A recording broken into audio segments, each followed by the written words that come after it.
गुरु प्यारी साध संगत जी, राधास स्वामी। प्यारी साध संगत जी, सत्संग स्वामी जी महाराज की बाणी है और स्वामी जी महाराज फरमा रहे हैं कि एक एक महीना मनुख के जन्म नाल ताल्लुक रखता है। इसलिए अज का यह सत्संग जो सानू सब नू सुनना चाहिए है और ये उत्ते अमल करना चाहिए है। सत्संग दे वचन। फग्गण मास रंगीला आया, धूम धाम जग में फैलाया। साडे हिंदुस्तान दे दूसरे सूबियां विच फग्गण दा महीना होली खेडण दा हुंदा है। पंजाब विच तां 2-4 दिन खेलदे ने, लेकिन बाकी हिंदुस्तान विच सारा महीना बाज जगह नाल डफ और झंजरी भी वजदी है। अंग्रेज कहते हुंदे ने कि वो दिन कद आउणगे जद सब हिंदू पागल हो जाते ने। ये हिंदुस्तान विच हिंदुआं दा ऐशो इशरत दा महीना है। इस महीने दा ये मजबून है कि रूह मालक दी अंश है।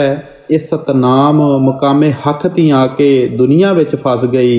इसने मन इंद्रियां दे ताबे हो के अपना देश भुला दिता। ਤਾਂ ਸਤਪੁਰਸ਼ ਨੇ ਰਹਿਮ ਖਾ ਕੇ ਸੰਤ ਸਤਿਗੁਰੂ ਰੂਪ ਧਾਰ ਕੇ ਜੀਵਾਂ ਨੂੰ ਸੁਰਤ ਸ਼ਬਦ ਦਾ ਰਾਹ ਦੱਸ ਕੇ ਧੁਰ ਸਥਾਨ ਪਹੁੰਚਾਇਆ ਤੇ ਰਾਹ ਦੀਆਂ ਮੰਜ਼ਲਾਂ ਦਾ ਭੇਦ ਦੱਸਿਆ। ਅੱਗੇ ਕੀ ਫਰਮਾਉਂਦੇ ਨੇ? ਘਰ ਘਰ ਬਾਜੇ ਗਾਜੇ ਲਾਇਆ, ਝਾਂਜ ਮੰਜੀਰਾ ਡੱਫ ਵਜਾਇਆ। ਘਰ ਘਰ ਵਿੱਚ ਬਾਜੇ ਗਾਜੇ ਵੱਜਦੇ ਨੇ, ਰੰਗ ਛਿੜਕ ਜਾਂਦੇ ਨੇ, ਭੰਡ ਨਕਲਾਂ ਕਰਦੇ ਨੇ। ਗਰਜੇ ਕਿ ਹਿੰਦੁਸਤਾਨ ਵਿੱਚ ਅਜੀਬ ਚਹਿਲ ਪਹਿਲ, ਅਜੀਬ ਖੁਸ਼ੀ ਹੁੰਦੀ ਏ, ਕਿਉਂਕਿ ਸੰਤਾਂ ਦਾ ਕੰਮ ਦੁਨੀਆ ਦੇ ਲੋਕਾਂ ਨੂੰ ਅੰਦਰ ਲੈ ਜਾਣਾ ਹੈ। ਇਸ ਵਾਸਤੇ ਉਹ ਹਰ ਮੁਮਕਿਨ ਤਰੀਕੇ ਨਾਲ ਮਿਸਾਲਾਂ ਦੇ ਦੇ ਕੇ ਜੀਵਾਂ ਦੀ ਰੁਚੀ ਮਾਲਕ ਵੱਲ ਕਰਾਉਂਦੇ ਨੇ। ਜ਼ਿਕਰ ਹੈ ਬੁੱਲੇ ਸ਼ਾਹ ਮਾਲਕ ਦੀ ਤਲਾਸ਼ ਵਿੱਚ ਫਿਰਦਾ ਹੋਇਆ ਇੱਕ ਨਗਰ ਦੇ ਬਾਹਰ ਪੁੱਜਾ। ਅੱਗੇ ਕੁਝ ਜਨਾਨੀਆਂ ਸਿਆਪਾ ਕਰ ਰਹੀਆਂ ਸਨ। ਜਦ ਬੁੱਲੇ ਸ਼ਾਹ ਨੇ ਇਹ ਨਜ਼ਾਰਾ ਦੇਖਿਆ ਤਾਂ ਆਪ ਵੀ ਪਿੱਟਣ ਲੱਗ ਪਿਆ। ਕਿਸੇ ਨੇ ਪੁੱਛਿਆ, ਹਜ਼ਰਤ ਇਹ ਕੀ? ਤਾਂ ਕਹਿੰਦਾ ਏ, ਹਾਏ ਸਾਈਆਂ, ਹਾਏ ਸਾਈਆਂ, ਜੰਗਲ ਢੂੰਡੇ, ਬੇਲੇ ਢੂੰਡੇ, ਢੂੰਡੀਆਂ ਸਭੇ ਜਾਈਆਂ। ਜਦ ਮੈਂ ਆ ਕੇ ਵੇਖਣ ਲੱਗਾ, ਆਣ ਲਬੋ ਵਿੱਚ ਮਾਈਆਂ। ਹਾਏ ਸਾਈਆਂ, ਹਾਏ ਸਾਈਆਂ। ਇਸ ਤਰ੍ਹਾਂ ਸੰਤ ਦੁਨੀਆਦਾਰੀ ਵਿੱਚ ਰਹਿ ਕੇ ਉਹਨਾਂ ਦੀਆਂ ਹਰਕਤਾਂ ਨੂੰ ਪਰਮਾਰਥ ਵਿੱਚ ਖਿੱਚ ਕੇ ਲੈ ਜਾਂਦੇ ਨੇ। ਜੇ ਨਰ ਦੇਹੀ ਫਾਗਨ ਮਾਸ, ਸੁਰਤ ਸਖੀ ਆਈ ਕਰਨ ਬਿਲਾਸ। ਫੱਗਣ ਦਾ ਮਹੀਨਾ ਆਦਮੀ ਦੀ ਜ਼ਿੰਦਗੀ ਵੱਤ ਹੈ। ਇਸ ਨੇ ਇਸ ਜ਼ਿੰਦਗੀ ਵਿੱਚ ਕੁਝ ਹਾਸਲ ਕਰਨਾ ਸੀ। ਰੂਹ ਮਾਲਕ ਦੀ ਅੰਸ਼ ਹੈ। ਇਸ ਨੂੰ ਚਾਹੀਦਾ ਸੀ ਕਿ ਕਾਮ ਕ੍ਰੋਧ ਆਦਿਕ ਔਰ ਮਨ ਇੰਦਰੀਆਂ ਨੂੰ ਛੱਡ ਕੇ ਮਾਲਕੀ ਹਕੀਕੀ ਨਾਲ ਵਿਸਾਲ ਕਰਦੀ। ਇਸ ਨੇ ਮਾਲਕ ਨੂੰ ਮਿਲ ਕੇ ਸੁਹਾਗਣ ਬਣਨਾ ਸੀ, ਮਗਰ ਨਾ ਬਣੀ। ਮਨ ਇੰਦਰੀ ਸੰਗ ਖੇਲੀ ਫਾਗ, ਉਤਸੇ ਸੋਈ ਇਤਕੋ ਜਾਗ। स्वामी जी महाराज फरमा रहे ने कि ਇਹਦੇ ਅੰਦਰ ਬੇਸ਼ੁਮਾਰ ਨੂਰ ਔਰ ਤਜੱਲੀ ਸੀ, ਲਾ ਇੰਤਹਾ ਖਜ਼ਾਨਾ ਸੀ। ਇਸ ਨੇ ਉਹਨਾਂ ਨੂੰ ਦੇਖਦੇ ਹੋਏ ਮਾਲਕ ਦੇ ਮਿਲਾਪ ਦੀ ਹੋਲੀ ਖੇਲਣੀ ਸੀ, ਮਗਰ ਇਹ ਮਨ ਇੰਦਰੀਆਂ ਨਾਲ ਵਿਸ਼ੇ ਵਿਕਾਰਾਂ ਦੀ ਹੋਲੀ ਖੇਡਣ ਲੱਗ ਪਿਆ। ਰਾਜੇ ਦੀ ਲੜਕੀ ਨੇ ਕਿਸੇ ਮਹਾਰਾਜੇ ਨਾਲ ਵਿਆਹ ਕਰਾ ਕੇ ਮਹਾਰਾਣੀ ਬਣਨਾ ਸੀ, ਮਗਰ ਉਹਨੇ ਮੈਲਾ ਸੁੱਟਣ ਵਾਲੇ ਨਾਲ ਮਿੱਤਰਤਾ ਕਰ ਲਈ। ਹੁਣ ਮੈਲਾ ਢੋਂਦੀ ਹੈ। ਕਿਆ 9 ਦਰਵਾਜ਼ਿਆਂ ਵਿੱਚ ਵੀ ਵਕਤ ਗੁਜ਼ਾਰਦੀ ਹੈ, ਜਿਨ੍ਹਾਂ ਵਿੱਚੋਂ ਮੈਲ ਨਿਕਲਦੀ ਹੈ। ਇਹ ਜਿੰਨੇ ਦਰਵਾਜ਼ੇ ਨੇ ਸਾਰੇ ਮੈਲੇ ਨੇ। ਰੂਹ ਮਨ ਦੇ ਵਸ ਹੈ, ਮਨ ਇੰਦਰੀਆਂ ਦੇ ਵਸ ਹੈ।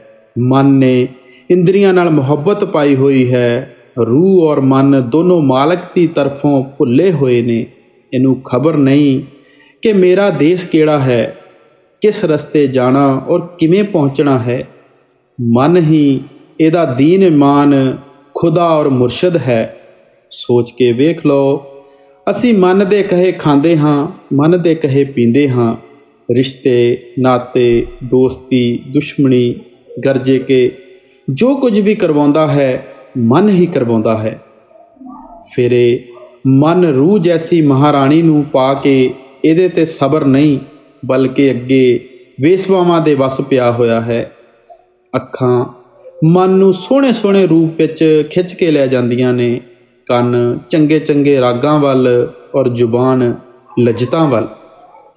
ਇਹਨਾਂ ਨਾਲ ਰੂਹ ਨੂੰ ਜਾਣਾ ਪੈਂਦਾ ਹੈ। ਉਹ ਇਹਨਾਂ ਚੀਜ਼ਾਂ ਨਾਲ ਦੋਸਤੀ ਪਾ ਕੇ ਫਸ ਗਈ।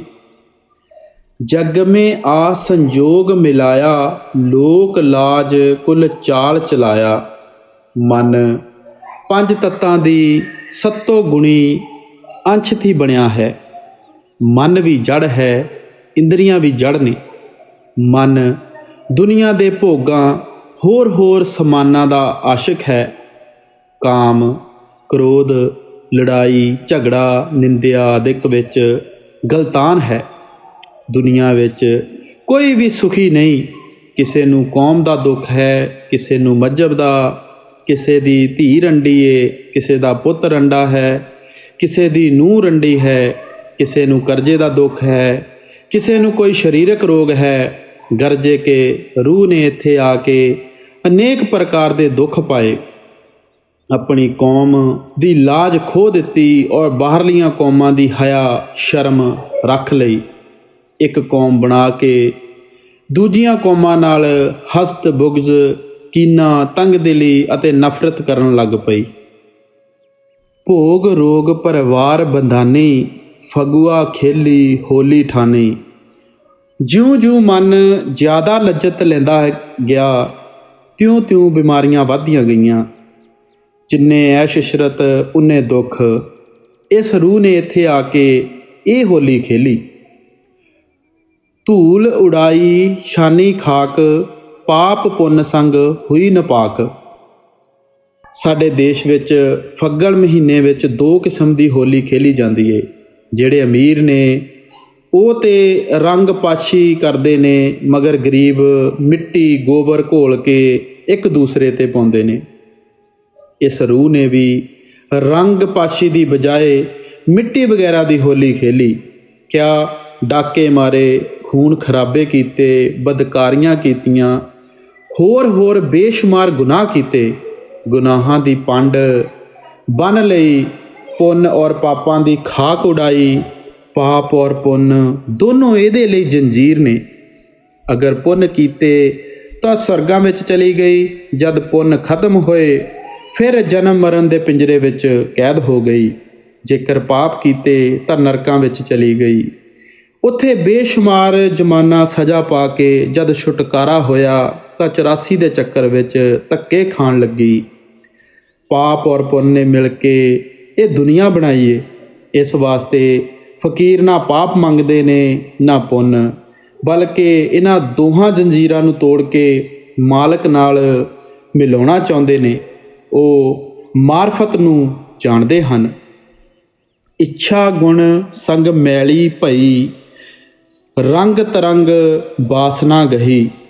ਜਿਉਂ-ਜਿਉਂ ਮਨ ਨੇ ਦੁਨੀਆ ਦੀਆਂ ਲੱਜਤਾਂ, ਹੋਰ ਭੋਗਾਂ ਦੇ ਖਿਆਲ ਉਠਾਏ, ਤਿਉਂ-ਤਿਉਂ ਨਾਪਾਕ ਹੁੰਦਾ ਗਿਆ। ਇਸੀ ਤਰ੍ਹਾਂ ਆਸਾ, ਮਨਸਾ, ਰਿਸ਼ਵਤ, ਪਾਪ ਆਦਿਕ ਦੇ ਸੈਂਕੜਾਂ ਖਿਆਲ ਨਾਲ ਵੀ ਰੂਹ ਮੈਲੀ ਹੁੰਦੀ ਗਈ। ਫਲ ਪਾਇਆ ਭੁਗਤੀ 84, ਕਾਲ ਦੇਸ ਜਹਾਂ ਬਹੁਤ ਤਰਾਸੀ। ਜਦ ਉਮਰ ਦਾ ਅੰਤ ਹੋਇਆ, ਮੌਤ ਆ ਗਈ। ਧਰਮਰਾਜ ਦੇ ਪੇਸ਼ ਹੋਈ, ਹਿਸਾਬ ਸਾਹਮਣੇ ਰੱਖਿਆ ਗਿਆ। ਸਾਰੀ ਉਮਰ ਵਿੱਚ ਨਾ ਕਦੇ ਬੰਦਗੀ ਕੀਤੀ, ਨਾ ਰੱਬ ਦਾ ਇਸ਼ਕ ਪੈਦਾ ਹੋਇਆ ਔਰ ਨਾ ਰੂਹ ਖੰਡਾਂ ਬ੍ਰਹਮੰਡਾਂ 'ਤੇ ਚੜ੍ਹੀ। ਅੱਖਾਂ, ਕੰਨ ਔਰ ਜ਼ੁਬਾਨ ਦੁਆਰਾ ਖੋਟੇ ਕਰਮਾਂ ਵਿੱਚ ਫਸੀ ਰਹੀ। ਪਾਪ ਕੀਤੇ ਨਰਕਾਂ ਵਿੱਚ ਚਲੀ ਗਈ। ਜਦ ਨਰਕਾਂ 'ਤੇ ਬਾਹਰ ਨਿਕਲੀ, 84 ਦੇ ਗੇੜ ਵਿੱਚ ਪੈ ਗਈ। ਮਨੁੱਖਾ ਜਨਮ ਵਿੱਚ ਆਉਣਾ ਮੁਸ਼ਕਿਲ ਹੋ ਗਿਆ।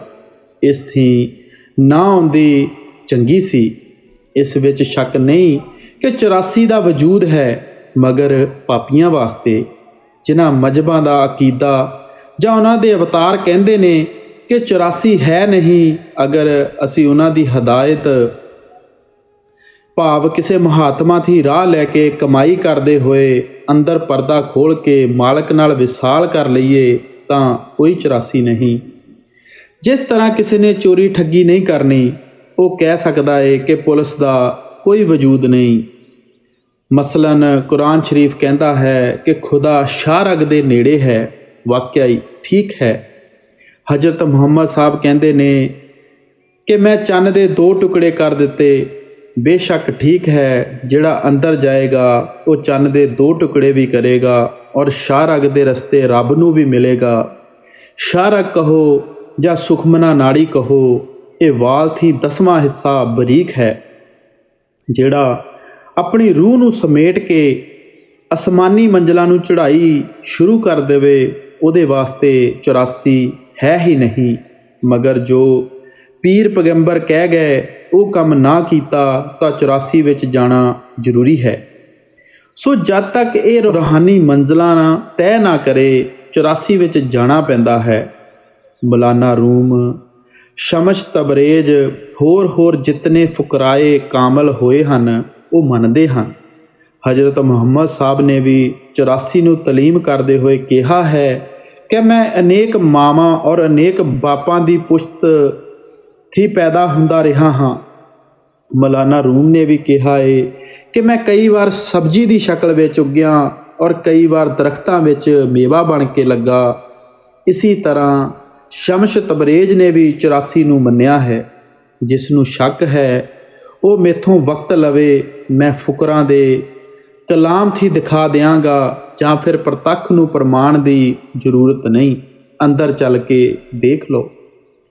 84 ਲੱਖ ਜੂਨ ਦੀ ਤਫਸੀਲ ਇਹ ਹੈ: 30 ਲੱਖ ਕਿਸਮ ਦੇ ਦਰਖਤ, 27 ਲੱਖ ਕਿਸਮ ਦੇ ਕੀੜੇ ਪਤੰਗੇ, 14 ਲੱਖ ਕਿਸਮ ਦੇ ਪੰਛੀ, 9 ਲੱਖ ਕਿਸਮ ਦੇ ਪਾਣੀ ਦੇ ਜੀਵ ਔਰ 4 ਲੱਖ ਕਿਸਮ ਦੇ ਇਨਸਾਨ, ਹੈਵਾਨ, ਭੂਤ ਪ੍ਰੇਤ, ਯਸ਼, ਕਿੰਨਰ, ਪਿਸਾਚ ਵਗੈਰਾ। ਇਨਸਾਨ ਦੀ ਪਦਵੀ ਤੋਂ ਗਿਰ ਕੇ ਬੇਸ਼ੁਮਾਰ ਤਕਲੀਫਾਂ ਨੇ।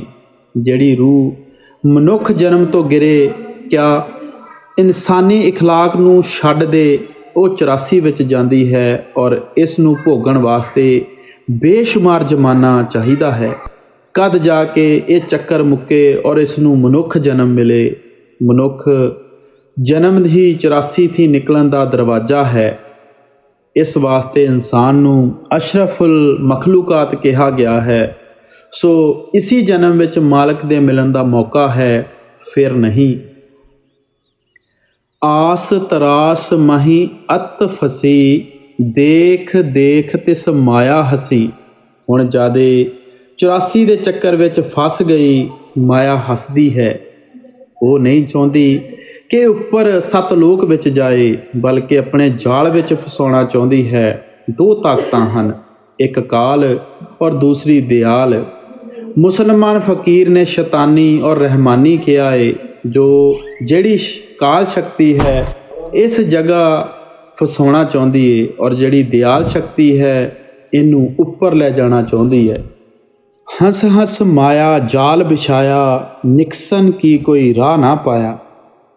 ਕੁਵੈਤ ਸ਼ੈਤਾਨੀ ਨੇ ਇਨਸਾਨ ਦੇ ਫਸਾਉਣ ਵਾਸਤੇ ਬੇਸ਼ੁਮਾਰ ਜਾਲ ਵਿਛਾਏ ਹੋਏ ਨੇ। ਇਹ ਜਿਹੜਾ ਮਨੁੱਖ ਹੈ ਖੁਦ ਸ਼ੈਤਾਨ ਹੈ। ਦੁਨੀਆ ਵਿੱਚ ਰਹਿਮਾਨ ਦੇ ਬੰਦੇ ਕਿਤੇ ਕਿਤੇ ਨੇ। ਆਪਣੇ ਮਨ ਨੂੰ ਦੇਖੋ, ਹਿਰਦੇ ਦਾ ਫੋਟੋ ਲਵੋ ਤਾਂ ਪਤਾ ਲੱਗੇਗਾ ਕਿ ਹਰ ਇਨਸਾਨ ਦੀ ਰੂਹ ਨਫਸ ਦੇ ਤਾਬੇ ਹੈ। ਕਿਸੇ ਵਿਰਲੇ ਦੀ ਰੂਹ ਆਜ਼ਾਦ ਹੈ। ਨਫਸ ਥੀ ਬੁਰਾ, ਇਹਦਾ ਕੋਈ ਦੁਸ਼ਮਣ ਨਹੀਂ ਜਿਹੜਾ ਇਹਨੂੰ ਕਦੀ ਆਜ਼ਾਦ ਨਹੀਂ ਹੋਣ ਦਿੰਦਾ।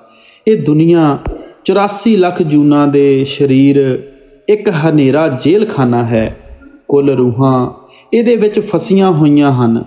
ਅੱਖਾਂ ਦੇ ਪਿੱਛੇ ਪਰਦਾ ਲਾ ਕੇ ਸਾਡੀ ਰੂਹ ਨੂੰ ਬਾਹਰ ਕੱਢਿਆ ਹੋਇਆ ਹੈ। ਜਦ ਤੱਕ ਅੰਦਰ ਜਾ ਕੇ ਸ਼ਬਦ ਨੂੰ ਨਹੀਂ ਪਕੜ ਲੈਂਦੀ, ਤਦ ਤੱਕ ਇਹਦਾ ਜੰਮਣਾ ਮਰਨਾ ਨਹੀਂ ਮੁੱਕਦਾ। 6 ਚੱਕਰਾਂ ਵਿੱਚ ਇਸਮੇ ਆਜ਼ਮ ਭਾਵ ਨਾਮ ਨਹੀਂ, ਜ਼ੁਬਾਨ ਹੈ।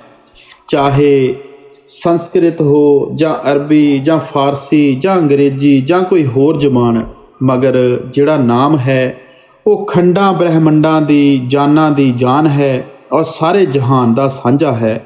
ਮਿਲਦਾ ਕਦ ਹੈ? ਜਦ ਅੱਖਾਂ ਥੀ ਉੱਪਰ ਜਾਈਏ। ਉੱਥੇ ਕੋਈ ਜ਼ੁਬਾਨ ਨਹੀਂ, जद जबान नहीं तो कोई किताब नहीं, ना वेद ना शास्त्र ना ग्रंथ ना पोथी। ਉਹ ਅਣਲਿਖਿਆ ਕਾਨੂੰਨ ਤੇ ਅਣਬੋਲੀ ਜ਼ੁਬਾਨ ਹੈ। ਲਿਖਣ ਅਤੇ ਬੋਲਣ ਵਿੱਚ ਨਾ ਆਉਣ ਵਾਲਾ ਮਜਬੂਨ ਹੈ। ਉਹਨੂੰ ਨਾਦ ਕਹਿ ਦਿਓ, ਕਲਮੇ ਇਲਾਹੀ ਕਹਿ ਦਿਓ ਜਾਂ ਕੁਝ ਹੋਰ ਨਾਂ ਰੱਖ ਦਿਓ।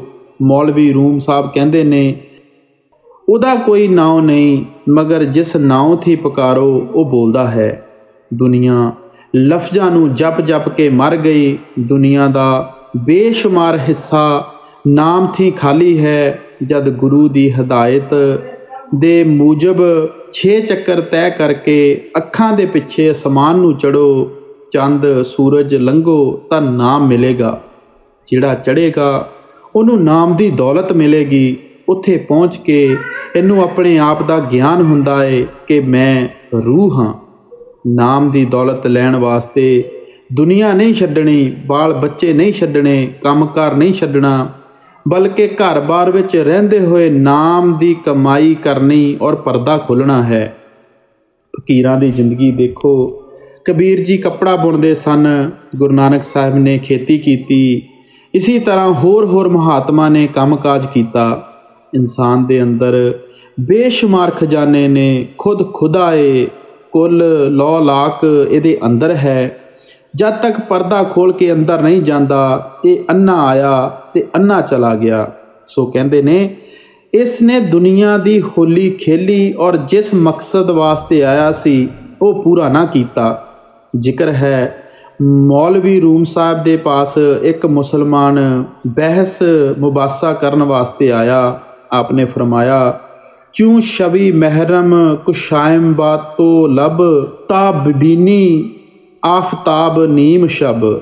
ਅਗਰ ਤੂੰ ਅੱਧੀ ਰਾਤ ਨੂੰ ਸੂਰਜ ਦੇਖਦਾ ਹੈ ਤਾਂ ਮੇਰੇ ਨਾਲ ਗੱਲ ਕਰ, ਨਹੀਂ ਤਾਂ ਜ਼ਰੂਰਤ ਨਹੀਂ। ਉਸਨੇ ਹੈਰਾਨ ਹੋ ਕੇ ਪੁੱਛਿਆ ਕਿ ਐ ਹਜ਼ਰਤ, ਅੱਧੀ ਰਾਤ ਨੂੰ ਸੂਰਜ ਕਿਹਨਾਂ ਨੂੰ ਨਜ਼ਰ ਆਉਂਦਾ ਹੈ? ਤਾਂ ਆਪ ਨੇ ਫਰਮਾਇਆ, ਜੁਜ ਰੂਹਾਨੀ ਪਾਕੂ ਰਾਹ ਸ਼ਰਕ ਨੈ ਦਰ ਤੁਲਾਸ਼ੈ ਰੋਜੋ ਸ਼ਬਰਾ ਫਰਕ ਨੈ। ਅੱਧੀ ਰਾਤ ਨੂੰ ਸੂਰਜ ਕੇਵਲ ਪਾਕ ਰੂਹਾਂ ਨੂੰ ਨਜ਼ਰ ਆਉਂਦਾ ਹੈ ਔਰ ਉਹਦੇ ਜ਼ਹੂਰ ਥੀ ਦਿਨ ਔਰ ਰਾਤ ਵਿੱਚ ਫਰਕ ਨਹੀਂ ਰਹਿੰਦਾ। ਨਾ ਸਿਰਫ ਸੂਰਜ ਹੀ ਬਲਕਿ ਕਰੋੜਾਂ ਖੰਡ ਬ੍ਰਹਿਮੰਡ ਇਹਦੇ ਅੰਦਰ ਨੇ। ਮੌਲਵੀ ਰੂਮ ਸਾਹਿਬ ਫਿਰ ਕਹਿੰਦੇ ਨੇ, ਅੰਦਰ ਆ ਬਹਿਰੋ ਬੀਆ ਬਾਨੋ ਜਬਾਲ ਸਕਤਾ ਮੈਂ ਗਰਦਦ ਅਬ ਹਾਮੋ ਖਿਆਲ। ਇਹਦੇ ਅੰਦਰ ਬੇਸ਼ੁਮਾਰ ਦਰਿਆ, ਪਹਾੜ ਔਰ ਜੰਗਲ ਨੇ, ਜਿਨ੍ਹਾਂ ਦੇ ਕੇਵਲ ਖਿਆਲ ਥੀ ਰੂਹ ਕੰਬ ਉੱਠਦੀ ਹੈ, ਮਗਰ ਇਹਨੂੰ ਖਬਰ ਨਹੀਂ। ਅੰਦਰਲੇ ਦੇਸ਼ਾਂ ਦੇ ਮੁਕਾਬਲੇ ਵਿੱਚ ਇਹ ਦੁਨੀਆ ਤੁੱਛ ਜਿਹੀ ਹੈ ਜਿਹਦੇ ਨਾਲ ਰੂਹ ਪਿਆਰ ਪਾਈ ਬੈਠੀ ਹੈ। ਮੌਲਵੀ ਰੂਪ ਸਾਹਿਬ ਕਹਿੰਦੇ ਨੇ, ਈ ਬਿਆਬਾਂ ਦਰ ਬਿਆਬਾਂ ਹਾਏ ਊ ਹਮਚੂ ਅੰਦਰ ਬਾਹਰ ਪੂਰ ਜਕ ਤਾਰ ਮੂੰਹ। ਇਹ ਦੁਨੀਆ ਉਸ ਮੈਦਾਨ ਵਿੱਚ ਇਸ ਤਰ੍ਹਾਂ ਹੈ ਜਿਸ ਤਰ੍ਹਾਂ ਸਮੁੰਦਰ ਵਿੱਚ ਇੱਕ ਵਾਲ। ਮੂਤਰਜ਼ ਹੁਣ ਤੱਕ ਹੈਰਾਨੀ ਦੇ ਆਲਮ ਵਿੱਚ ਚੁੱਪ ਬੈਠਾ ਸੀ। ਉੱਪਰਲੇ ਦੇਸ਼ਾਂ ਦੀ ਮਹਿਮਾ ਸੁਣ ਕੇ ਉਸ ਦੀ ਰਿਹਾ ਨਾ ਗਿਆ। ਮਨ ਵਿੱਚ ਉਹਨਾਂ ਦੇਸ਼ਾਂ ਨੂੰ ਦੇਖਣ ਦੀ ਜ਼ਬਰਦਸਤ ਖਾਹਿਸ਼ ਪੈਦਾ ਹੋਈ। ਆਖਰ ਪੁੱਛਿਆ ਉਹਨਾਂ ਦੇਸ਼ਾਂ ਵਿੱਚ ਜਾਣ ਦਾ ਰਸਤਾ। ਆਪ ਨੇ ਫਰਮਾਇਆ, ਨਰਦ ਬਿਨੇਹਾ ਹਸਤ ਪਨੇਹਾ ਦਰ ਜਹਾਂ ਪਾਇਆ ਤਾਂ ਇਨਾਨੈ ਆਸਮਾਂ। ਆਦਮੀ ਦੇ ਅੰਦਰ ਬੇਸ਼ੁਮਾਰ ਲੌ ਲਾਕ ਨੇ। ਹਰ ਇੱਕ ਮੰਜ਼ਿਲ ਤੋਂ ਅਸਮਾਨ ਨੂੰ ਜਾਣ ਲਈ ਸੀੜੀਆਂ ਨੇ। ਸੀੜੀ ਬਾ ਸੀੜੀ ਚੱਲੋ। ਇਹਨੂੰ ਫਕੀਰਾਂ ਦੀ ਰਮਜ ਦੀ ਖਬਰ ਹੋਵੇ ਤਾਂ ਇਸ ਕਬਰ ਭਾਵ ਸਰੀਰ ਥੀ ਨਿਕਲ ਕੇ ਉੱਪਰ ਆਵੇ ਔਰ ਉਸ ਬਾਂਗ ਨੂੰ ਸੁਣੇ ਜਿਹੜੀ ਅਸਮਾਨ ਥੀ ਆ ਰਹੀ ਹੈ। ਸਮਸ ਤਬਰੇਜ਼ ਸਾਹਿਬ ਕਹਿੰਦੇ ਨੇ, ਬਾਂਗੇ ਅਜਬ ਅਜ ਆਸਮਾਂ ਦਰਮੀ ਰਸਤ ਹਰ ਸਾਇਤੇ ਮੈਂ ਨਿਸ਼ਨ ਵਦ ਆ ਬਾਂਗੇ ਰਾ ਇੱਲਾ ਕੇ ਸਾਹਿਬ ਦੌਲਤੇ। ਅਸਮਾਨ ਥੀ ਇੱਕ ਅਜਬ ਆਵਾਜ਼ ਆਉਂਦੀ ਹੈ ਜਿਸ ਨੂੰ ਕਲਮਾ ਵੀ ਕਹਿੰਦੇ ਨੇ। ਲਾ ਇਲਾ ਇਲਾ ਕਲਮਾ ਨਹੀਂ, ਵਾਹਿਗੁਰੂ ਵਾਹਿਗੁਰੂ ਕਲਮਾ ਨਹੀਂ, ਨਾ ਹੀ ਕੋਈ ਹੋਰ ਲਫ਼ਜ਼ ਕਲਮਾ ਹੈ। ਜਿਹੜਾ ਅਸਲੀ ਕਲਮਾ ਹੈ ਉਹ ਹਰ ਇੱਕ ਦੇ ਅੰਦਰ ਖੁਦ ਬਖੁਦ ਹੋ ਰਿਹਾ ਹੈ। ਮਗਰ ਕੋਈ ਕੋਈ ਫਕੀਰ ਉਹਨੂੰ ਸੁਣਦਾ ਹੈ। ਸ਼ਮਸ਼ ਤਬਰੇਜ਼ ਸਾਹਿਬ ਫਰਮਾਉਂਦੇ ਨੇ, ਆਖਰ ਚਹਿ ਬਾਸ਼ਦ ਗਰ ਸ਼ਬੇ ਅਜ ਜਾਂ ਬਰਾਰੀ ਯਾਰ ਬੈ ਬੇਰੂ ਯਹੀ ਅਜਗੋਰ तन अंदर रवि दर साखते। क्या अच्छा हो कि रात नू जागें वजूद रूपी कबर थी उपर आवें और आसमान की तरफ देखें। उत्थे अकली और अमली वहदानियत है। जब तू उत्थे पहुँच गया तो ना कोई उत्थे रिश्तेदार, ना दोस्त, ना तू हिंदू है ना तू मुसलमान। उत्थे रूह है जां बांगे आसमानी। फिर ना इनू तोप मार सकती है, ना किसी होर चीज़ का डर है, ना दुख है ना सुख है। उस बांग विच खास कशिश है जिहड़ी रूह नू खिंची चली जा रही है। किसी फकीर ने कहा है, हर मुर्ग सद पर मैं शब्द सूए सरे आ मैं परिंद। रूह नू पर लग जाते हैं और वो मालक की तरफ उड्डी चली जाती है। अपनी अगली कड़ी विच की फरमा रहे ने, तब संतन चित दया समाई सत लोक से पुन चल आई। जद उस मालक ने देखिया कि कुल आलम अपनी असल नू भुल के दुखी हो रहा है तो उहदे चित्त विच दया आई और वो इंसान कामल दा नमूना बन के जहान विच आ गया। मालक जद भी किसी मजहब किसी कौम नू हदायत देना चाहता है किसी इंसानी शक्ल विच दिंदा है। आदमी दा उस्ताद आदमी है, होर कोई नहीं। आदमी नू आदमी ही तालीम दे सकता है। सो उस मालक ने मुकामे हक भाव सचखंड ती किसी अपने प्यारे नू भेजिया कि जाओ और जाके मेरे मिलन दी तालीम दिओ। गुरु कह दिओ, उहदा कुछ होर नाम रख लो, सानू कोई इतराज नहीं। ज्यों त्यों 84 से काढ़ा नर देही में फिर से डाला। संत दुनिया विच आके सिर्फ मनुखां ते दया नहीं करते बल्कि पशुआं, पंखियां, कीड़ियां, पतंगियां, घास फूस वगैरह ते भी दया करते ने। साडे वेद शास्त्र होर मजहबी किताबां और संत महात्मा कहते ने कि जिस घास ते संत बैठ गए, जिस दरख्त का फल खा लिया, जिस पंखी ते दृष्टि पै गई, जिस घोड़े ते सवारी की, जो कीड़ा पैरां थले आके जां शरीर नाल टकरा के मर गया, गरजे के जिस जीव नू खरा किसी किस्म का तुअल्लक पै गया, वो चाहे किसी खान विच एकदम मनुख जन्म विच आ जाएगा। उहदा 84 चक्कर गया। जद मनुख जन्म विच आया, संतां दे नाम का अभ्यास और निज घर जाण दी तालीम दे दित्ती। की तालीम दित्ती? ये अगे फरमा रहे हैं, चरण प्रताप सरन में आई तब सतगुरु अत कर समझाई। संतां दी किरपा थी, जीव संतां दी शरण विच आउंदा है, वरना काल भगवान ने लोक लाज होर बेशुमार रुकावटां पाईयां होईयां ने। सो जद संतां दी शरण विच आया तो उन्हां अति प्रेम और प्यार नाल समझाया। की समझाया? अगे फरमाउंदे ने, तुझको फिर कर फागुन आया संभल खेलियो हम समझाया। कि ऐ रूह अगे तू जद 84 का चक्कर भोग के मनुख जन्म विच आई, गंदी होली खेली, जिस दे बदले दोजख विच गई, 84 भोगी। हुण फिर होली खेलण दा वक्त क्या मनुख जन्म आया जिस विच समझ और सोच के होली खेली। सुरत कहें सुनो संत स्वामी, किस खेलूं कहो अंतरजामी। हुण रूह सवाल पुछदी है कि स्वामी जी वो किहड़ी होली है जिहड़ी तुसी खेलण नूं कह रहे हो। तो स्वामी जी महाराज अपनी अगली कड़ी विच बड़ी खोल के समझा रहे हैं, तब सतगुर एक भेद लखाया सुरत जोग मार्ग बतलाया। अब मुर्शद कामल ने उस इसमें आजम ने नाम दे दिता और रस्ते का भेद देंदे हुए कहा कि चाहे तुसी हिंदू हो जां मुसलमान, सिख हो जां ईसाई जां किसी होर मजहब का, ਇਹ ਦੌਲਤ ਮਾਲਕੇ ਕੁੱਲ ਸਾਰਿਆਂ ਦੇ ਅੰਦਰ ਹੈ ਔਰ ਸਾਂਝੀ ਹੈ। ਜਿਹੜਾ ਅੰਦਰ ਜਾਏਗਾ ਉਹਨੂੰ ਮਾਲਕ ਮਿਲੇਗਾ, ਉਹਦਾ ਜੰਮਣਾ ਮਰਨਾ ਮੁੱਕ ਜਾਏਗਾ।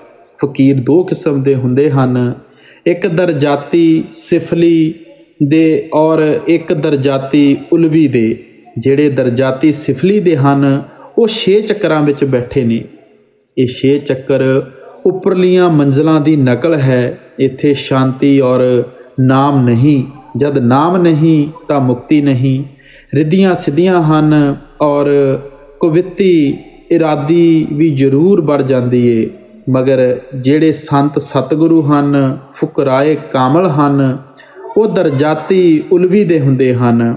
ਸਾਡੀ ਰੂਹ ਆਮ ਤੌਰ 'ਤੇ ਤਿੰਨਾਂ ਹਾਲਾਤਾਂ ਵਿੱਚ ਰਹਿੰਦੀ ਹੈ, ਇੱਕ ਜਾਗਰਤ, ਦੂਸਰੀ ख्वाब ਔਰ ਤੀਸਰੀ ਗਹਿਰੀ ਨੀਂਦ। ਜਾਗਰਤ ਵਿੱਚ ਦੋਨਾਂ ਅੱਖਾਂ ਦੇ ਦਰਮਿਆਨ ਮਗਰ ਜਰਾ ਪਿੱਛੇ ਨੂੰ ਹੈ। ਕਿਸੇ ਅੰਨੇ ਨੂੰ ਆਵਾਜ਼ ਦਿਓ, ਉਹ ਇਸ ਜਗ੍ਹਾ ਜ਼ੋਰ ਦੇ ਕੇ ਕਹੇਗਾ, ਕੌਣ ਏ ਭਾਈ। ख्वाब ਵਿੱਚ ਗਲੇ ਔਰ ਗਹਿਰੀ ਨੀਂਦ ਵਿੱਚ ਨਾਭੀ ਵਿੱਚ ਹੁੰਦੀ ਏ। ਜਿਸ ਤਰ੍ਹਾਂ ਲੈਂਪਾਂ ਥੀ ਜਿਤਨਾ ਹਟੋ ਹਨੇਰਾ बढ़ता ਜਾਏਗਾ। ਜਿਹੜੀ ਅਸਲ ਚੀਜ਼ ਨਾਮ ਕੁੱਲ ਮਾਲਕ ਹੈ ਉਹ ਦਿਮਾਗ ਵਿੱਚ ਹੈ। ਜਾਗਰਤ ਵਿੱਚ ਰੂਹ ਦਰਮਿਆਨ ਵਿੱਚ ਬੈਠੀ ਹੈ। ਸੰਤ ਕਹਿੰਦੇ ਨੇ ਕਿ ਤੂੰ ਇਸ ਅਵਸਥਾ ਤੋਂ ਉੱਪਰ ਚੜ੍ਹ।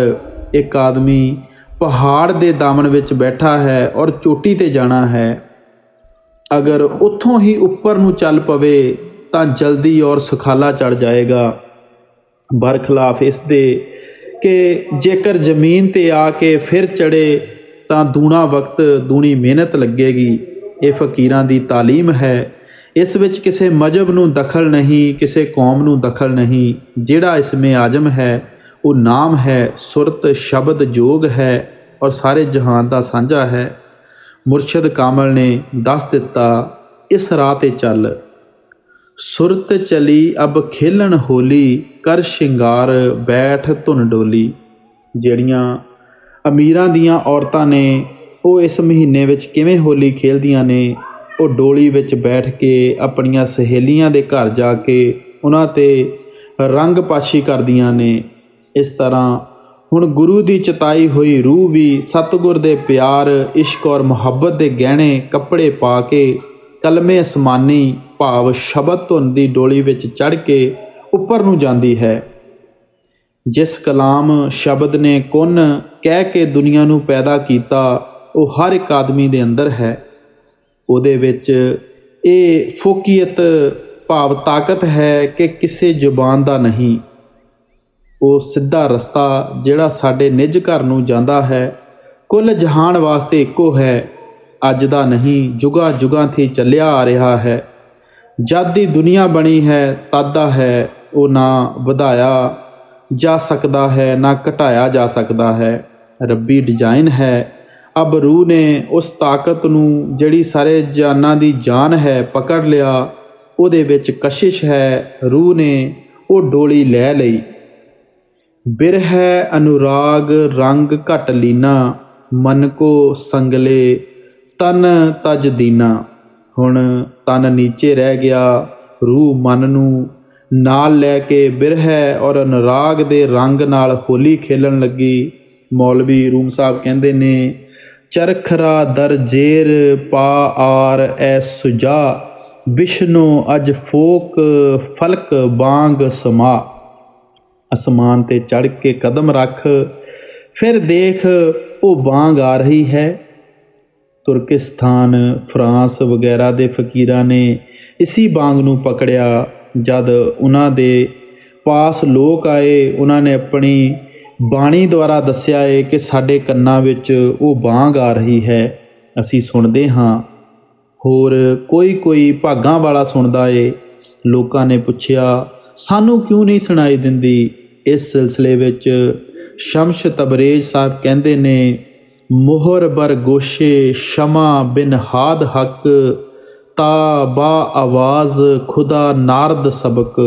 ਤੁਹਾਡੇ ਕੰਨਾਂ 'ਤੇ ਖੁਦਾ ਨੇ ਮੋਹਰ ਲਗਾ ਦਿੱਤੀ ਹੈ, ਇਸ ਵਾਸਤੇ ਤੁਸੀਂ ਖੁਦਾਈ ਆਵਾਜ਼ ਨੂੰ ਨਹੀਂ ਸੁਣ ਸਕਦੇ। ਕਿਸੇ ਮੁਰਸ਼ਦ ਕਾਮਲ ਕੋਲ ਜਾਓ, ਤਾਂ ਕਿ ਉਹ ਤੁਹਾਡੇ ਕੰਨਾਂ ਦੀਆਂ ਮੋਹਰਾਂ ਖੋਲ੍ਹ ਦਵੇ। ਮੌਲਵੀ ਰੂਮ ਸਾਹਿਬ ਵੀ ਕਹਿੰਦੇ ਨੇ, ਔਲੀਆ ਦਾ ਦਰ ਦਰੂ ਹਮ ਨਗਮ ਹਾਸਤ। ਹਰ ਇੱਕ ਔਲੀਆ ਦੇ ਅੰਦਰ ਨਗਮਾ ਹੋ ਰਿਹਾ ਹੈ। ਇਹ ਕੰਨ ਉਹਨੂੰ ਨਹੀਂ ਸੁਣ ਸਕਦੇ ਕਿਉਂਕਿ ਇਹ ਕੰਨ ਦੁਨੀਆ ਦੀਆਂ ਗੱਲਾਂ ਨਾਲ ਭਰੇ ਹੋਏ ਨੇ। ਫਿਰ ਕਹਿੰਦੇ ਨੇ, ਗਰਬ ਗੋਇਮ ਸ਼ਮਾਏ ਜਾਂ ਨਗਮਾਹਾ ਜਾਨਾ ਸਰਬਰ ਜਨਦ ਅਜ ਦਖ ਮਹਾ। ਅਗਰ ਉਹਨਾਂ ਰਾਗਾਂ ਦਾ ਇਸ਼ਾਰਾ ਕਰਦਿਆਂ ਤਾਂ ਮੁਰਦੇ ਕਬਰਾਂ ਵਿੱਚੋਂ ਨਿਕਲ ਕੇ ਖੜ੍ਹੇ ਹੋ ਜਾਣ। ਇਸੇ ਨੂੰ ਨਾਮ ਇਸਮੇ ਆਜ਼ਮ ਜਾਂ ਕਲਮਾ ਕਹਿੰਦੇ ਨੇ। ਜਦ ਤੱਕ ਰੂਹ ਇਹਦੇ ਨਾਲ ਨਹੀਂ ਜੁੜਦੀ ਪਤਾ ਨਹੀਂ ਲੱਗਦਾ। ਉੱਥੇ ਨਾ ਸੁੱਖ ਹੈ ਨਾ ਦੁੱਖ ਹੈ, ਨਾ ਹਿੰਦੂ ਹੈ ਨਾ ਮੁਸਲਮਾਨ, ਨਾ ਈਸਾਈ, ਨਾ ਯਹੂਦੀ ਔਰ ਨਾ ਹੀ ਕੋਈ ਹੋਰ ਮਜ਼ਹਬ। ਹੁਣ ਰੂਹ ਕਲਮੇ ਇਲਾਹੀ ਦੀ ਡੋਲੀ ਵਿੱਚ ਬੈਠ ਕੇ ਰੱਬ ਦੇ ਇਸ਼ਕ, ਬਿਰਹਿ ਪ੍ਰੇਮ, ਸੋਜ ਦਾ ਰੰਗ ਲੈ ਕੇ ਰੱਬ ਨਾਲ ਹੋਲੀ ਖੇਲਦੀ ਏ। ਦੁਨੀਆ ਦੇ ਰੰਗ ਗਹਿਣੇ ਵਗੈਰਾ ਸਾਰੇ ਨਫਸੇ ਬੇਈਮਾਨ ਦੇ ਖੇਲ ਨੇ।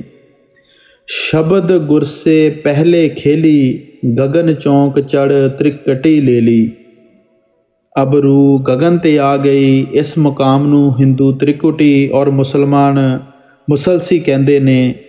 ਇਹ ਰੂਹਾਨੀ ਸਫ਼ਰ ਹੈ ਔਰ ਫੁਕਰਾਏ ਕਾਮਲ ਦਾ ਰਾਸਤਾ ਹੈ।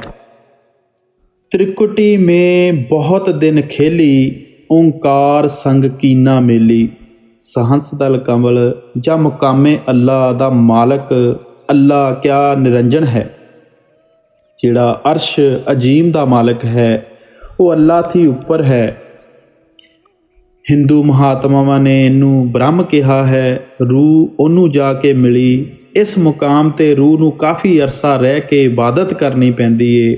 ਰੂਹ ਦੇ ਉੱਪਰ 3 ਗਲਾਫ ਜਾਂ ਵਜੂਦ ਨੇ। ਪਹਿਲਾ ਸਥੂਲ, ਦੂਸਰਾ ਸੂਖਮ, ਤੀਸਰਾ ਕਾਰਨ। ਮੁਸਲਮਾਨ ਇਹਨਾਂ ਨੂੰ ਕਸੀਫ, ਲਤੀਫ, ਲਤੀਫ ਲਤੀਫ ਕਹਿੰਦੇ ਨੇ। 6 ਚੱਕਰਾਂ ਵਿੱਚ ਸਥੂਲ ਸਰੀਰ ਹੈ, ਸਹੰਸ ਦਲ ਕਮਲ ਵਿੱਚ ਸੂਖਮ ਹੈ। ਜਦ ਰੂਹ ਇੱਥੇ ਤੱਕ ਪਹੁੰਚੀ ਦੋਨੋਂ ਵਜੂਦ ਲੈ ਗਏ। ਅਬ ਤੀਸਰਾ ਕਾਰਨ ਉਹਦੇ ਨਾਲ ਹੈ। ਲਾਲ ਗੁਲਾਲ ਰੂਪ ਸੁਰਤ ਪਾਇਆ ਤਬ ਸਤਿਗੁਰੂ ਸੁਨ ਸ਼ਬਦ ਸੁਨਾਇਆ। ਇਸ ਜਗ੍ਹਾ ਦਾ ਨੂਰ ਲਾਲ ਏ। ਗੁਰੂ ਨਾਨਕ ਸਾਹਿਬ, ਕਬੀਰ ਸਾਹਿਬ, ਹੋਰ ਫਕੀਰਾਂ ਨੇ ਵੀ ਲਾਲ ਰੰਗ ਦਾ ਨੂਰ ਔਰ ਤਜੱਲੀ ਕਿਹਾ ਏ। ਇਹੋ ਫਾਰਸ ਵਾਲੇ ਫੁਕਰਾਏ ਕਾਮਲ ਕਹਿੰਦੇ ਨੇ, ਸ਼ਮਸ਼ ਦੀਦਮ ਬਾ ਰੰਗ ਸੁਰਖ ਆਂਚਾ ਖੈਰ ਹਜ਼ਾਰਾਂ ਨਾ ਹਮ ਸਰਤ ਜੈਬਾਂ। ਇਸ ਦੁਨੀਆ ਦਾ 1000 ਸੂਰਜ ਜਮ੍ਹਾਂ ਕਰੋ ਲੇਕਿਨ ਉਸ ਦੇਸ਼ ਦੇ ਇੱਕ ਲਾਲ ਰੰਗ ਦੇ ਸੂਰਜ ਦਾ ਮੁਕਾਬਲਾ ਨਹੀਂ ਕਰ ਸਕਦੇ। ਫਕੀਰ ਕਹਿੰਦੇ ਨੇ, ਅੰਦਰ ਚੜ੍ਹੋ ਔਰ ਦੇਖੋ, ਆਗੇ ਬੜੀ ਚੜੀ ਊਂਚੇ ਕੋ ਉਲਟ ਨਾ ਦੇਖੇ ਅਬ ਨੀਚੇ ਕੋ। ਹੁਣ ਰੂਹ ਅਰਸ਼ ਅਜੀਮ ਤੋਂ ਉੱਠ ਕੇ ਮੁਕਾਮੇ ਹੂ ਕਿਆ ਪਾਰ ਬ੍ਰਹਮ ਨੂੰ ਚੱਲੀ।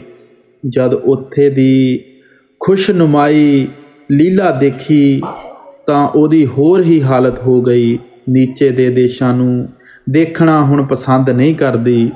ਚਲ ਚਲ ਪਹੁੰਚੀ ਸਤ ਲੋਕ ਮੇਂ ਫਗੂਆ ਮੰਗੇ ਸਤਨਾਮ ਸੇ। ਹੁਣ ਰੂਹ ਮੰਜ਼ਲ ਦਰ ਮੰਜ਼ਲ ਸਫ਼ਰ ਕਰਦੀ ਹੋਈ ਸੱਤ ਲੋਕ ਜਾਂ ਮੁਕਾਮੇ ਹੱਕ ਵਿੱਚ ਪਹੁੰਚ ਗਈ। ਜਿਹੜੇ ਮੁਸਲਮਾਨ ਫੁਕਰਾਏ ਕਾਮਲ ਹੋਏ ਨੇ ਉਹਨਾਂ ਨੇ ਰੂਹਾਨੀ ਮੰਜ਼ਲਾਂ ਦੇ ਨਾਂ ਅਰਬੀ ਵਿੱਚ ਰੱਖੇ ਨੇ। ਸਾਡੇ ਸੰਸਕ੍ਰਿਤ ਦੇ ਨੇ। ਗੱਲ ਇੱਕੋ ਹੀ ਹੈ। ਅਰਸ਼ ਅਜੀਮ ਜਾਂ ਤ੍ਰਿਕੁਟੀ ਤੱਕ ਰਚਨਾ ਪਰਲੋ ਵਿੱਚ ਢਹਿ ਜਾਂਦੀ ਹੈ। ਮੁਕਾਮੇ ਹੂ ਭਾਵ ਪਾਰ ਬ੍ਰਹਮ ਔਰ ਅਨਾਹੂ ਸਹੁੰ ਜਾਂ ਭਵਰ ਗੁਫਾ ਮਹਾਪਰਲੋ ਵਿੱਚ ਗਿਰ ਜਾਂਦੇ ਨੇ। ਮੁਕਾਮੇ ਹੱਕ ਉਹ ਦੇਸ਼ ਹੈ ਜੋ ਪਰਲੋ ਮਹਾਪਰਲੋ ਦੋਹਾਂ ਵਿੱਚ ਨਹੀਂ ਗਿਰਦਾ, ਨਫਾਨੀ ਹੈ। ਉਹਦਾ ਨਾ ਰੰਗ ਹੈ ਨਾ ਰੂਪ, ਨਾ ਉੱਥੇ ਮੌਤ ਹੈ ਨਾ ਪੈਦਾਇਸ਼। ਰੂਹ ਅਮਰ ਰੱਬੀ ਹੈ। ਇਹ ਉਹ ਰੱਬੀ ਸਮੁੰਦਰ ਦਾ ਕਤਰਾ ਹੈ। ਕਤਰੇ ਦਾ ਸਮੁੰਦਰ ਵਿੱਚ ਮਿਲਣਾ ਵਿਸਾਲ ਹੈ। ਜਦ ਤੱਕ ਕਿ ਰੱਬ ਰੂਪੀ ਸਮੁੰਦਰ ਵਿੱਚ ਨਹੀਂ ਮਿਲਦਾ ਰੱਬ ਨਾਲ ਵਿਸਾਲ ਨਹੀਂ ਹੁੰਦਾ। ਇੱਥੇ ਮਜ਼ਹਬਾਂ ਦਾ ਸਵਾਲ ਨਹੀਂ। ਜਿਹੜਾ ਮਿਹਨਤ ਨਾਲ ਇਬਾਦਤ ਕਰਕੇ ਪਰਦਾ ਖੋਲ੍ਹਦਾ ਹੈ ਉਹ ਰੱਬ ਨੂੰ ਮਿਲਦਾ ਹੈ। ਦੁਨੀਆ ਦੇ ਆਮ ਮਜ਼ਹਬ ਨੁਕਤਾਏ ਸਵੈਦਾ ਤੀਸਰਾ ਤਿਲ ਦੀ ਤਰਫ ਇਸ਼ਾਰਾ ਕਰਦੇ ਨੇ। ਇਸ ਥੀ ਉੱਪਰ ਨਹੀਂ। ਗਈ ਜਹਾਂ ਸੇ ਫਿਰ ਵਹੀਂ ਆਈ, ਪਦ ਮੇਂ ਆਪਣੇ ਆਨ ਸਮਾਈ। ਆਦ ਵਿੱਚ ਰੂਪ ਇਸ ਮੁਕਾਮ ਭਾਵ ਸੱਚਖੰਡ ਦੀ ਮੰਜ਼ਲ ਦਰ ਮੰਜ਼ਲ ਨੀਚੇ ਉਤਰਦੀ ਹੋਈ ਦੁਨੀਆ ਕਿਆ 6 ਚੱਕਰਾਂ ਦੇ ਸਰੀਰ ਵਿੱਚ ਆ ਗਈ। ਇਸ ਨੇ ਮੁੜ ਕੇ ਉਸੀ ਜਗ੍ਹਾ ਜਾਣਾ ਹੈ। ਜਦ ਰੂਹ ਸੱਚਖੰਡ ਚਲੀ ਗਈ, ਫਿਰ ਕੌਣ ਆਵੇ ਤੇ ਕੌਣ ਜਾਏ, ਕੌਣ ਜੰਮੇ ਤੇ ਕੌਣ ਮਰੇ। ਕਤਰਾ ਸਮੁੰਦਰ ਵਿੱਚ ਮਿਲ ਕੇ ਸਮੁੰਦਰ ਹੋ ਗਿਆ, ਹੁਣ ਨੀਚੇ ਦਾ ਖਿਆਲ ਨਹੀਂ।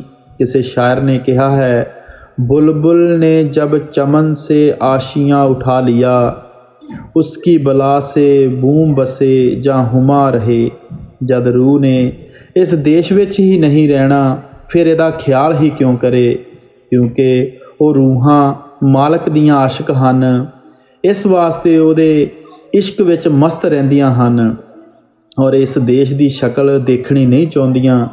ਇਹੋ ਖਵਾਜਾ ਹਾਫਿਜ਼ ਕਹਿੰਦਾ ਹੈ, चूँकि अंदर हर दो आलम यारमी बायद मरा, बा बहिश्तों दोजखों बा हूरों बा गिलमा चहकार।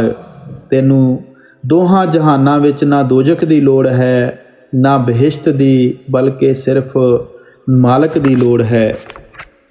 रंग रंग नित खिलत होली, जो होना था सो अब होली। ਕਰਨਾ ਕੀ ਸੀ?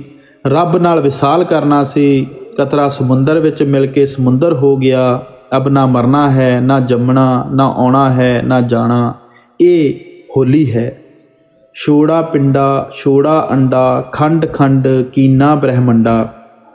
ਰੂਹ ਨੇ ਗੁਰੂ ਦੀ ਕਿਰਪਾ ਨਾਲ ਅਭਿਆਸ ਕਰਦੇ ਹੋਏ ਪਹਿਲੇ ਪਿੰਡ ਦੇਸ਼ ਛੱਡ ਦਿੱਤਾ, ਫਿਰ ਅੰਡ, ਫਿਰ ਬ੍ਰਹਿਮੰਡ, ਆਖਰ ਕੁੱਲ ਮਾਲਕ ਦੇ ਦੇਸ਼ ਵਿੱਚ ਚਲੀ ਗਈ।